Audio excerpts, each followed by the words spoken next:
The Splash Brothers, the best backcourt duo ever, the best shooting backcourt ever. Debate me in the comments about it. Warriors fans, you agree. Klay Thompson, his contract is up. Is he staying or is he going? A new team has emerged interested in wanting to sign Klay Thompson as a three-point threat. We're going to break down the report for you. In addition, Kenny Atkinson, our number one assistant coach, is receiving interest from another team about becoming their head coach. We're going to break down that report for you as well. Before we dive into this episode of Warriors Digest, thank you all for watching every day. I appreciate it, but take a look at this. Only 8% of the people watching are subscribed. We're getting over 2,000 views on every video. Please subscribe so you don't miss out and get notified when these drop daily. Let's dive into it. Klay Thompson, the bad man. Philadelphia 76ers linked to Klay Thompson, Zach LaVine of the Chicago Bulls, and KCP of Denver. Was this the team you were thinking of, the Sixers? We previewed them earlier this offseason as a potential trade partner for the Warriors, but if they can get Klay outright for free, why wouldn't they? Of course, free means no trade. They just sign him. Look at this.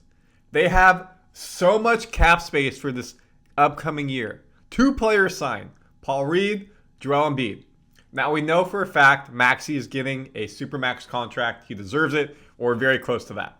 Other than that, say that's around 40, 50 million. They'll still have 50, 60 million to go sign people. So if Klay wants a $25, $30 million deal, the potential's there. Philadelphia, big city like San Francisco, sports town, and we know how rabid their fans are in a good way or a bad way, depending what side they're on. And Sixers need help. What's been working right now? Nothing. They have to get this. This is why it's not working. The Sixers haven't been past the second round of the playoffs since 2001. Ouch. So this tear it down to build it back up. Embiid, Ben Simmons, obviously that did not go well. Maxey's been a good steal for them. He was late in the first round. They need help. And Klay Thompson, what does he provide?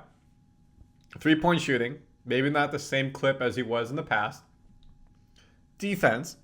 Again, not the same clip as the past. But he's got 1, 2, 3, 4 rings. 4 rings.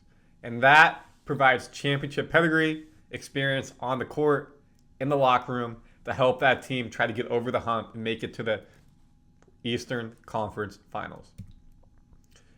That's why Jake Fisher of Yahoo Sports felt like Klay Thompson would be a good fit. KCP is a great shooter. Zach LaVine, we know, is a great shooter as well. Slasher, all-around performer, can get the ball in his hands.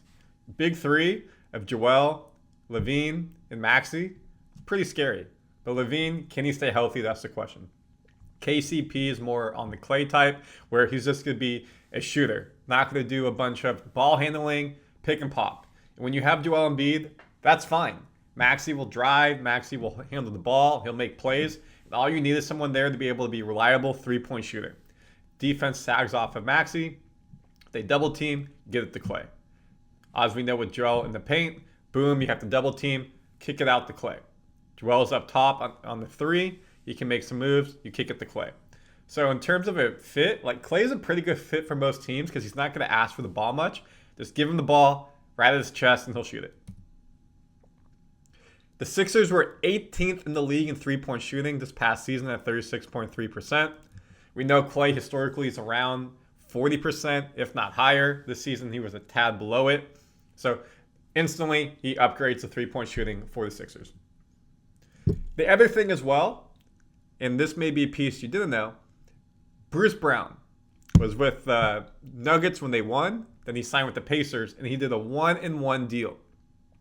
And what does that mean? 1-year contract with a club option for the second year. So if you need to trade an asset, it gives them flexibility because it's not a free agent after the first year or a player option, meaning the club can either control him and keep him for that second year, year and a half if traded at the trade deadline, half year, whatever it may be. And then secondly, the financial flexibility with that because you could let that go and it comes off your books. So we look at his contract. He signed with the Pacers, $22 million. He was traded to Toronto midseason, and they have that option of $23 million for this upcoming season. So Toronto can either keep him or let him go.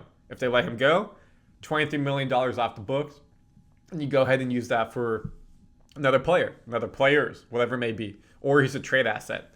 So if Philly wants to sign Klay for 1-year contract plus 1-year option, club option, 20 million, 30 million, and it doesn't work out, then boom, you wipe it at the end of the next year and you have that money to go. So it's basically like a 1-year rental. If it's halfway through the season, it's not working, and you want to send him to a contender, a different team, get young assets back, whatever it may be, boom, and that team can let him go. They get the financial flexibility as well. So it's not a bad option. Warriors, probably not going to do that because we're not going to trade Klay. You sign him, you're keeping him as a lifer. You're not going to trade him midseason. Klay, last season, averaged 18 points, 38% shooting, as I said, a tad below 40. Came off the bench for most of the season. Did not play well to start the season. Had many talks with Kerr we talked about again and again. And then boom, kind of picked it up. And unfortunately, we report news here, threw up a goose egg in that playing game against the Kings. So do I think Klay is a good fit for the 76ers? Yeah, I think he's a good fit for any team that needs three-point shooting.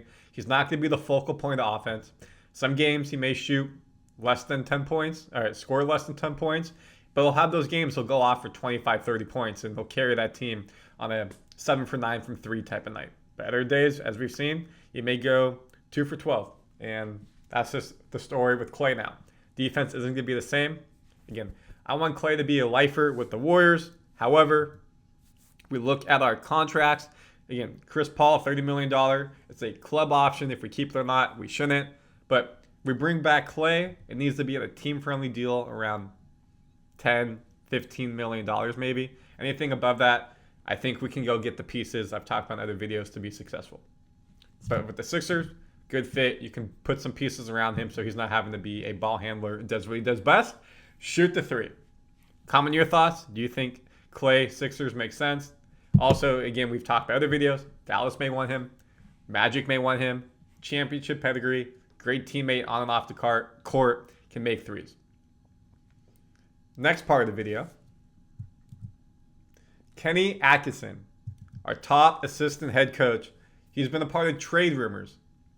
Our top assistant head coach has been a part of free head coach rumors. Our top assistant head coach has been a part of multiple team rumors about becoming a head coach again. He used to be the head coach of the Nets. Now he's been our assistant head coach number one assistant head coach after Mike Brown left to go to the Kings. So he's been doing it the past 2 seasons. He was in line potentially for the Suns jobs. Did not get it. Went to Mike Budenholzer. Now the next job he could potentially get, the Cavaliers job. Cleveland Cavaliers after they fired J.B. Bickerstaff. Bickerstaff went 170 wins, 159 losses in 5 seasons with the Cavs as their head coach. Atkinson's been with us the last 3 seasons, the past 2 seasons as the top head coach, top assistant coach. Why he's attractive to the Cavs? He coached Jared Allen and Evan Mobley with the Nets. And the Nets made the playoffs under him. With Bickerstaff, they went ahead and they got Donovan Mitchell. Hasn't worked out the way they hoped. Obviously, they got pushed out in the second round. This year, they beat the Magic. Second round, they lost to the Celtics. Mitchell wasn't healthy, didn't play much that series, but looks like they've kind of hit their floor potentially. So you may need a new voice to come in. Maybe the pieces aren't there. You need a fresh voice. Kenny sticks his head and makes his name as a defensive-minded coach. We saw the Cavs give up a lot of points this year, especially to the Celtics there in the playoffs. Yes, Allen wasn't playing, unfortunately, because of his injury. There's some questions there. So a little bit of drama may not be the right word. Dysfunction happening in the Cavs right now. Rumors swirling around them. When you lose, things like that happen. He could be a good fit. Players know him. If they like him, can slot right in. I know Warriors fans, a lot of you in these comments, and I see on Twitter as well, aren't the biggest fan of him as our top assistant head coach. Don't feel like he provides a lot of value. But we don't know what he does in the locker room. He does on the practice floor with the players, what's happening.